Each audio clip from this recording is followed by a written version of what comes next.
And 29 children today lost their lives after a bus they were traveling in got hit by an airstrike from a Saudi-led coalition in Yemen. The vehicle was stationary when the attack happened at Dayan Market north of Sa'ad.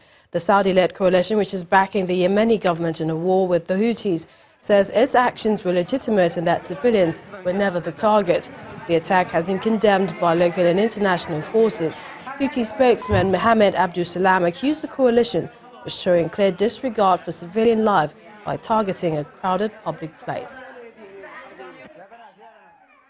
And despite conflicting reports on the number of people killed in the Lombok earthquake, well, more than 350 aftershocks have been recorded on the island. The latest tremor had a magnitude of 5.9 or 6.2 according to monitors. It reportedly brought down some buildings. Authorities had earlier said 319 people had died, while local media put the figures at 327. But National Disaster Agency spokesman told the BBC that only 259 deaths have been verified. That's the moment a fresh quake rocked the island of Lombok in Indonesia. The footage, which has been shared around the world, shows an aid event with West Nusa Tenggara police and West Java governor when the ground shook and rattled the building's windows. The magnitude 6.2 aftershock sparked fresh panic across the island after Sunday's quake, which killed 259 people. Other videos showed women and children crying uncontrollably in the moments following the latest aftershock. Aid workers said they were alarmed and ran out of their cars when they felt the aftershock hit the island. People ran into the streets in a panic and buildings began to collapse.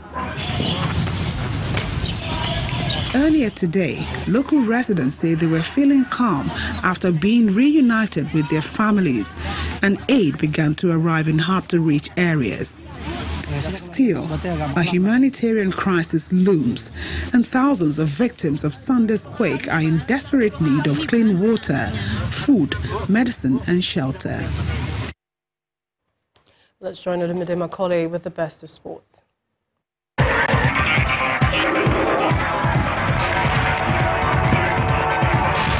Thank you, Millicent. Welcome to Sports News. The Falconets of Nigeria have put their campaign at the FIFA Under-20 Women's World Cup in France back on track. The Falconets defeated Haiti 1-0 in their second Group D encounter, courtesy of a 36-minute penalty converted by striker Rasheedat Ajibade after Anam Imo was fouled in the box. The Falconets now move to second place on 3 points behind two-time champions Germany, who dispatched China 2-0 in their other game. The Christopher Danjuma-led girls will face China in a make-or-mar encounter on Monday, August 13th. Strokes it home. And Nigeria have the lead here. A precious one-goal advantage against the Haitians. The elections into the Executive Committee of the Nigeria Football Federation will now hold on September the 20th. According to the new timetable released by the Electoral Committee, the screening of candidates will now be done between August the 27th and the 29th. Protests and appeals will be heard and treated between September the 4th and 6th, after the same must have been submitted between the 31st of August and the 3rd of September. The tenure of the new NFF Executive Committee will run from 2018 to 2022 when elected. European champions Real Madrid have unveiled goalkeeper Courtois after the Belgium international signed a 6-year deal with the club. Courtois completed his move to the Spanish capital hours after Chelsea confirmed Real midfielder Mateo Kovacic had joined on loan. Reports say Real paid 35 million euros after winning 2 Premier League titles as well as the FA Cup and League Cup in England. His first game for Real Madrid could be against Atletico Madrid in the UEFA Super Cup on August the 15th. For the past 4 years that I've been there, I came to a big team for me as well was a big goal to win a Premier League. I won twice, so I'm really proud of that. And now there was just after 4 years, I found that I had a new chance in my career, and a chance I had to take. And as well, what was important in my decision as well is that I have 2 kids here, and for me that's important to live close to them and to see them grow up, because the last 1.5 years was not easy. Meanwhile, Chelsea have unveiled their new signing, goalkeeper Arrizabalaga, at the Stamford Bridge ground, as they made the Spaniard the most expensive goalkeeper in history.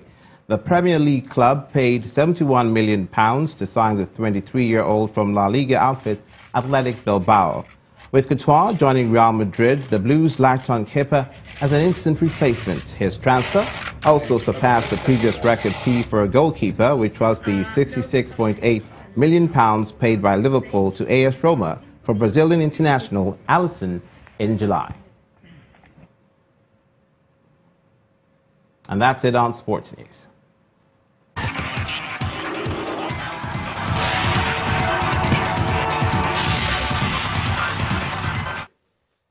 And the main news again. Acting Director General of the Department of State Services, Mr. Matthew Sefeya, today promised to review unlawful detentions and other human rights abuses.